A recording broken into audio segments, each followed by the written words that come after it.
Series জয়ের লক্ষ্যে দ্বিতীয় টি-20তে নিউজিল্যান্ডের বিপক্ষে কাল মাঠে নামছে বাংলাদেশ। প্রথম ম্যাচে দারুণ জয়ের পর আত্মবিশ্বাসী টাইগার শিবির। অন্যদিকে সিরিজে টিকে থাকতে এই ম্যাচ জিততেই হবে কিউইদের। চট্টগ্রামের সাগরিকায় ম্যাচ শুরু বাংলাদেশ সময় দুপুর 2টায়। বিস্তারিত মুমসাদ দিন নুরের রিপোর্টে। সংক্ষিপ্ত সংস্করণের ক্রিকেটে বাংলাদেশের জন্য 180-এর বেশি রান তাড়া করে জেতা বরাবরই কঠিন এক চ্যালেঞ্জ।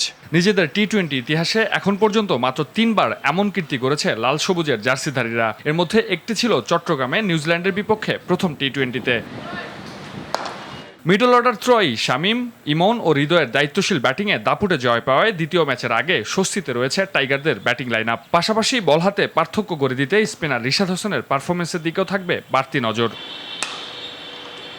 অন্যদিকে ওয়ানডে সিরিজ হারের পর টি-20-র প্রথম ম্যাচেও হেরে ব্যাকফুটে থাকা নিউজিল্যান্ডের জন্য এটি do or die match. Series বাঁচাতে জয়ের কোনো বিকল্প নেই ব্ল্যাক ক্যাপসদের সামনে। তবে প্রথম ম্যাচে ক্যাথেন ক্লার্ক ও ড্যান ক্লিভারের অর্ধশতক থেকে আত্মবিশ্বাস খুঁজে নিতে চাইবে সফরকারীরা। সিরিজ জয়ের লক্ষ্যে মাঠে নামতে যাওয়া টাইগার একাদশের প্রতিটি ক্রিকেটারের সামনে খর্বশক্তির কিউইদের বিপক্ষে থাকছে নিজেকে প্রমাণের বড় সুযোগ। আর কিউইদের সামনে আছে প্রতিকূল কন্ডিশনে সিরিজে টিকে থাকার চ্যালেঞ্জ। মুমসাদ দিনুরি, RTV।